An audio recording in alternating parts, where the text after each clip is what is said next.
ભગવાન જગન્નાથની 149મી રથયાત્રા માટે અમદાવાદમાં અત્યારથી જ ભક્તિમય માહોલ જામ્યો છે। આગામી 16 જુલાઈ અષાઢી બીજના દિવસે નીકળનારી આ ઐતિહાસિક રથયાત્રા માટે પ્રસાદ વિતરણની તૈયારીઓ પૂરજોશમાં ચાલી રહી છે, જેમાં ખાસ કેસરિયા રંગના 1,50,000ના પવિત્ર ઉપરણા અને તૈયાર કરવાનું કામ હાથ ધરવામાં આવ્યું છે। આ કાર્ય માટે લગભગ 40,000 મીટર કાપડનો ઉપયોગ થઈ રહ્યો છે। ભગવાનના રથયાત્રા પ્રસાદમાં જાંબુ, મગ, કાકડી અને દાડમની સાથે આ કેસરિયા ઉપરણાનો વિશેષ મહત્વ છે, જેને ભક્તોમાં માત્ર પ્રસાદ નહીં પરંતુ સાક્ષાત ભગવાનના આશીર્વાદ માનીને ધારણ કરે છે। રથયાત્રાના દિવસે આ પવિત્ર અંગવસ્ત્ર ધારણ કરવાથી ભક્તોને જગન્નાથની વિશેષ કૃપા પ્રાપ્ત થાય તેવી ટ્રસ્ટ દ્વારા શ્રદ્ધા સાથે અમદાવાદ હવે ભગવાનના આગમનને વધાવવા માટે સજ્જ થઈ રહ્યું છે।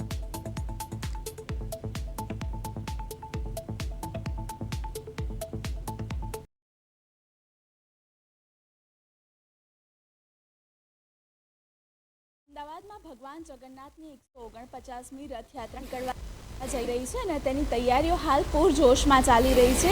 રથયાત્રા પૂર્વે ભગવાન જગન્નાથની આંખે પાટા બાંધવામાં આવતા હોય છે, નેત્રોત્સવ વિધિ કરવામાં આવતી હોય છે। તેમાં આ કેસરી કલરના જે પાટા છે તે બાંધવામાં આવતા હોય છે અને 16 જુલાઈના રોજ જ્યારે ભગવાન જગન્નાથ પોતાના ભાઈ અને બહેન સાથે નગરચર્યાએ નીકળવાના છે, ત્યારે એ પહેલાં રથયાત્રા પૂર્વે ભગવાન જગન્નાથની નેત્રોત્સવ વિધિ કરવામાં આવે છે અને ભગવાનની આંખે પાટા બાંધવામાં આવે છે। ત્યારબાદ તે જ પાટાને પ્રસાદ રૂપે ભક્તોને આપવામાં આવે છે અને આ જે પાટા છે તેને ઉપરણા કહેવામાં આવતું હોય છે અને તે બનાવવાની તૈયારીઓ હાલ ચાલી રહી છે।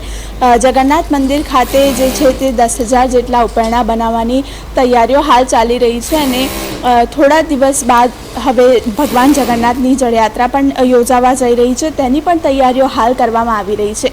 કેમેરામેન બિપિન અમીન સાથે મૈત્રી વ્યાસ, પ્રદેશ 24 ગુજરાતી, અમદાવાદ।